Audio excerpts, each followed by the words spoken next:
नहीं, सबसे पहले देखिए मैं आपको एक बहुत सिंपल तरीका बताता हूँ। जैसे एक बच्चा होता है, जब वो पैदा होता है तो सबसे पहले वो क्या करता है किसी लैंग्वेज को जानने के लिए?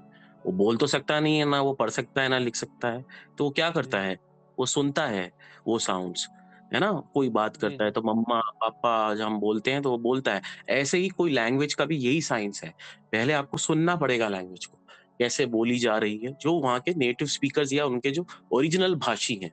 जैसे कोई पंजाबी किसी से सीखनी है तो आप बंगाली से जाके नहीं सीखेंगे पंजाबी, आप पंजाबी से ही सीखेंगे क्योंकि उसकी क्षेत्रीय भाषा है वो।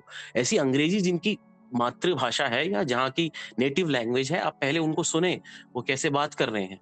तो आप पकड़ने समझेंगे उसको थोड़ा लैंग्वेज पे आपका ग्रास्प आएगा तो आप समझेंगे कि नहीं इस तरह से ये बोली जाती है। फिर अगला आता है आपका जिसको कहते हैं कि रीडिंग, ठीक है?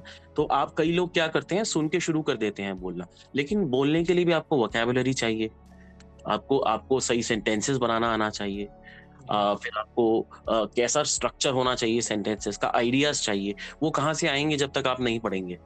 तो अगर आप केवल सुन लेंगे और आपके पास ना वोकैब्युलरी है, ना आपको सेंटेंस बनाना आता है, ना आपको एक्सप्रेस करने आते हैं अपने आइडियाज़, आप कुछ बोलना चाह रहे हैं, सपोज़ मैं आपसे अभी बात कर रहा हूँ, मेरे पास कुछ आइडियाज़ हैं दिमाग में और उनको उनके लिए मेरे पास शब्द हैं, तभी मैं वो एक्सप्रेस कर पा रहा हूँ।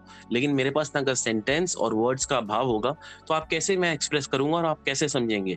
तो उसके लिए आपको रीडिंग भी ज़रूरी है। फिर आता है आपका स्पीकिंग, फिर ये दोनों करने के बाद, तो उसके बाद आप स्पीकिंग करें, बातचीत करें, एक्सपोज़र लें, हिचकिचाएँ ना, कोई मज़ाक उड़ाता है तो उसको आप अपना चैलेंज लें। तो ये ना कि उससे बॉग डाउन हो जाए कि नहीं मैं नहीं करूँगा या हताश हो जाना कि नहीं ये मेरे लिए ठीक नहीं है, तो ऐसा ना सोचें। प्रयास करेंगे तो एक ना एक दिन ज़रूर सफलता मिलेगी। उसके बाद आपका आखिर में आता है राइटिंग स्किल, तो वो उतना तो आप ज़रूर करें जैसे आपको ईमेल्स हो या कोई भी कम्युनिकेशन के लिए किसी से बात करना हो, किसी क्लाइंट से या किसी सीनियर से आपके ऑफ़िस में या मैनेजमेंट से, तो वो बेसिक राइटिंग आपके उसको बिज़नेस राइटिंग बोलते हैं। तो वो आप ज़रूर उसको उसके ऊपर इम्प्रूवमेंट करें ताकि उसमें आपकी कमियाँ ना दिखे कम से कम। तो लेकिन इस तरह से अगर आप करेंगे तो ओवरऑल आपको करियर में हेल्प मिलेगी।